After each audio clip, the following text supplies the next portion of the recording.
The energy surrounding this place reeks of it. A lonely cottage perched on a hill, a dark silhouette against a brooding sky. Arched windows peek through a covering of overgrown ivy, panes waxy with age. My boss, Alaric, didn't tell me much about this job. Only that the old couple who lived here recently died, and their family wanted the place cleansed of any negative energies left behind. Apparently, a soul wraith has been seen wandering the four walls. Weeds claw at my ankles as I cross the wild garden. Their thorny fingers snag greedily at my tights, and a small nick sends a run up the side of my leg.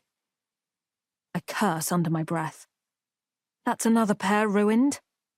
I'll have to try and fix them in my room tonight after my sister, Alara, has gone to bed. She'll never let me hear the end of it if she finds out I've ruined my last good pair. We don't exactly have the money to replace them.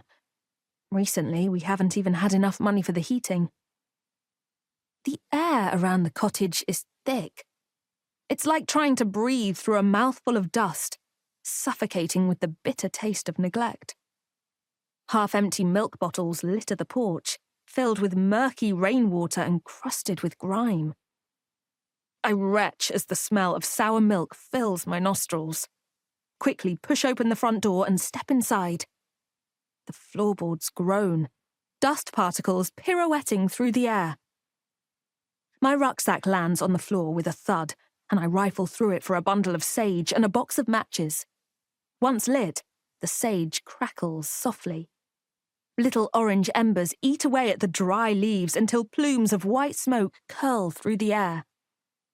I suppress a sneeze, inhaling the dust and wisps of sage that envelop me as I crouch down to inspect the post. The floor is strewn with newspapers, piles of unopened envelopes and old copies of magazines. Blooms and Roots Digest, Herbal Living Quarterly. One of the old residents must have been a flora. I doubt they'd approve of the garden's current state. Most flora elementals wouldn't be caught dead with weeds strangling their rose bushes. The low sound of a hummed tune drifts towards me, and I look up. As if conjured from my thoughts, a tiny figure with white hair clutching a pair of knitting needles crosses the end of the hall, a half-knitted scarf trailing behind her on the dusty floor. There you are, I think. Seems like an easy enough job. The old lady stops at the foot of the stairs, still humming, knitting needles still clacking together. She has her back to me, entirely unaware of my presence. I tiptoe forward, trying not to startle her, but the floorboards are old and uncooperative.